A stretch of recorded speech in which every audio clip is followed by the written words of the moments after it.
Hey, welcome back to Redemption Builders. I'm Alexius Ferguson. In today's lesson, we're going to talk about me. So I need to tell you about who I am, and we've gone down a quest of who you are and how you fit here, and I've told you some leadership lessons, some ins and outs of the foundations of leadership, but I want to tell you about my foundation. I'm Alexius Ferguson. I'm married to the beautiful and talented Jaleesa Foster Ferguson, and we are expecting our first child this year. That's going to be a huge blessing to us. I'm going to get a chance to be a father. I am an uncle. I've been a decent uncle for a long time. Maybe my niece and nephews would call me great as a great uncle. I get to be a father, and this is a long prized possession of mine. And you're going to learn it later in this lesson why. My wife and I have been married for 5 years, almost 5 years. And a little background on me: I study psychology, and I also study education in higher education, and I use both of those things in the work that I do. But my real work here is to be a minister. My heart is to be a minister to people's souls, and then I'm a Christian. I'm a Christian minister, and I know that my words have power, and I know that the words that God gives me, they are spirit and life, and they have the power to transform lives. But it does matter who receives these words, and it matters how they receive these words. And how they allow those words to be planted in their lives. But I can't talk about myself without talking about my family and my family line.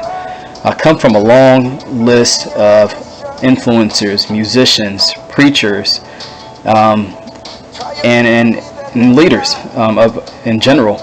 And I'm standing on the shoulders of giants, truly. And in this lesson, and in these lessons, I'm going to take you through a quest of, in addition to the titles of the lesson, but we're going to talk about the private leader, who you are as a person. We're going to talk about the public leader, who you are when you show people who you are. And then lastly, and this is going to be the tipping point in our leadership discussion, is the influential leader. How do you change environments and change atmospheres that you're in? So I told you about some of my family line, but I'm the son, I'm one of 5. I'm the son of Charles and Deborah Ferguson, and I'm going to tell you a little bit about my parents. My mother is a registered nurse, has done the job in an excellent manner for over 30 years, and my father was a minister, and he ministered in a Baptist church and then a non-denominational church since his early 20s. He knew his calling very well. But I'd like to talk to you specifically today about my dad. We lost my dad 3 years ago to a struggle with cancer, but we didn't lose him completely. There are things he left behind for us, and I want to talk about those things as well. So Charles Ferguson, he was a leader of leaders. So anybody whose life was touched by his, you were destined to be a leader.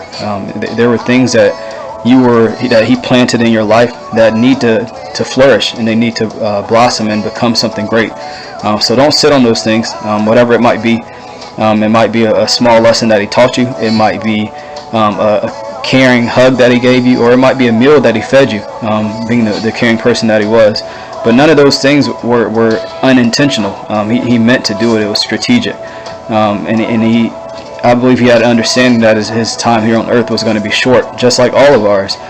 So he wanted to make an impact while he was here. And lastly, he lived a three-dimensional life, as Martin Luther King describes it. You have your length of life, you have your breadth of life, and then you have your height of life.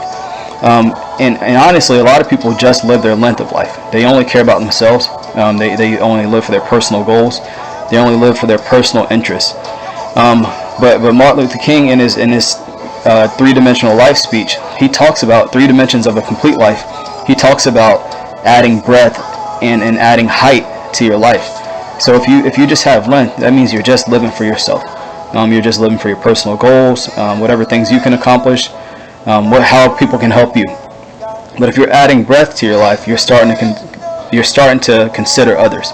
You're starting to really allow others' lives and the service of others to impact your life. And then lastly, adding height. And really, probably in reverse, height needs to really be first. As you learn to love yourself, you need to love God. So height to your life. And I would say my dad lived all these things. He lived a three-dimensional life.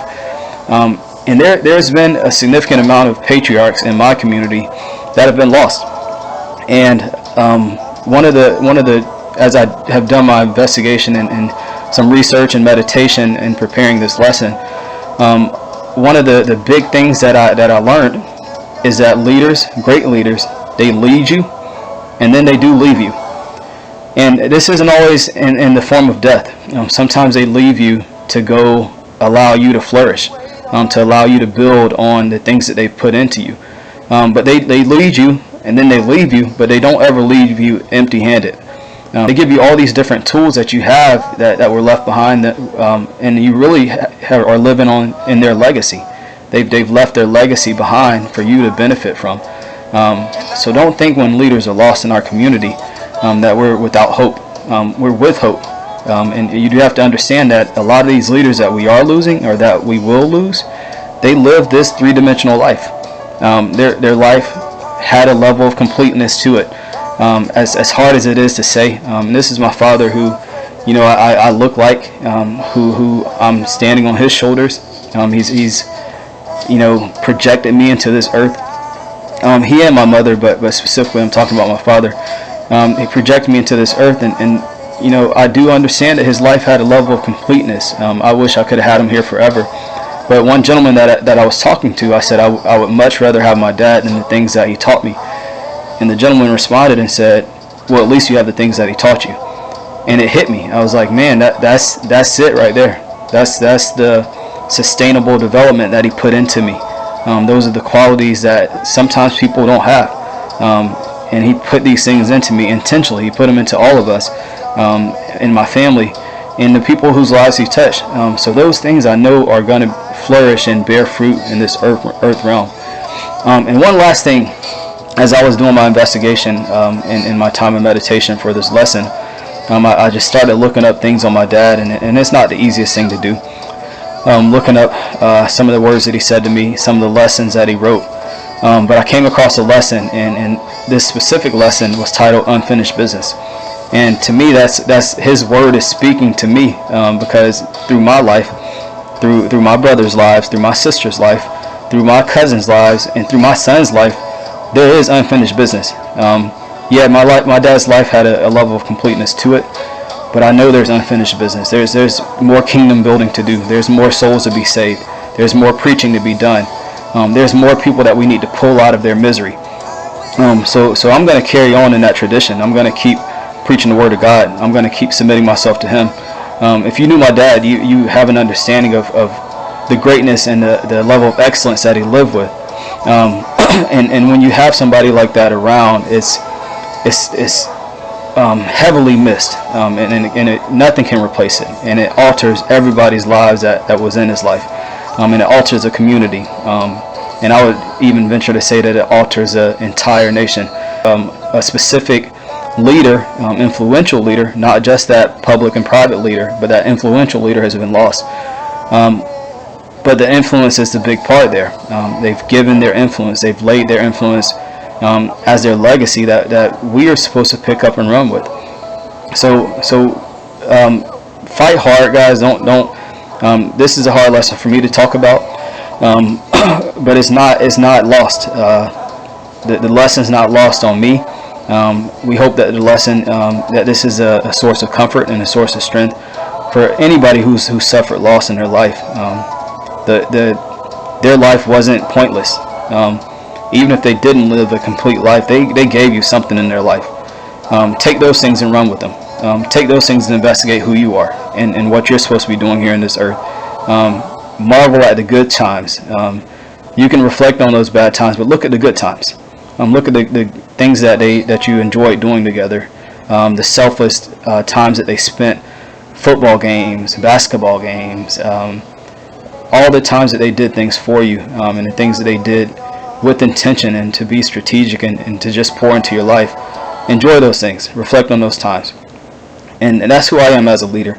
I'm a reflection of Charles Andrew Ferguson, Deborah Ferguson, and all the people that have come before us.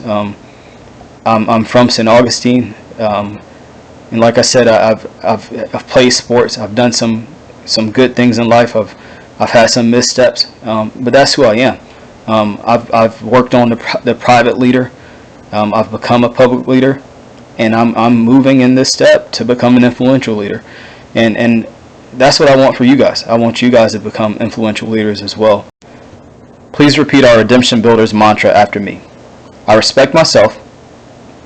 I respect others. I influence every environment that I am in. All right, guys. Thank you. See you next week.